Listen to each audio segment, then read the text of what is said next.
ધોરાજીમાં અંકુર school ખાતે શાળામાં ભણતા બાળકો દ્વારા રામ લક્ષ્મણ સીતા હનુમાનજીના વેશભૂષા કાર્યક્રમનું આયોજન કરવામાં આવ્યું। 22 જાન્યુઆરીએ રામલલ્લાના પ્રાણ પ્રતિષ્ઠા મહોત્સવને લઈ આખો દેશ રામના રંગે રંગાયો છે।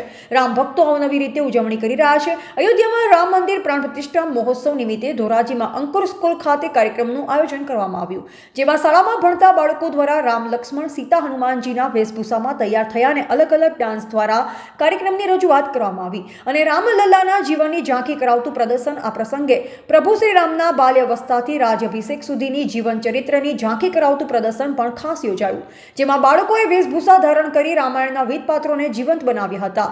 શાળા આચાર્ય દ્વારા રામ ભગવાન વિશે માહિતી આપી, જે અયોધ્યામાં 22 તારીખે પ્રાણ પ્રતિષ્ઠા થવા જઈ રહી છે તેના વિશે માહિતગાર કર્યા। આ કાર્યક્રમને સફળ બનાવવા હરેશભાઈ કોટડિયા તેમજ શિક્ષક સ્ટાફ દ્વારા ભારે જહેમત ઉઠાવવામાં આવી હતી। અહેવાલ નયનભાઈ રાવરાણી, ધોરાજી, રાજકોટ।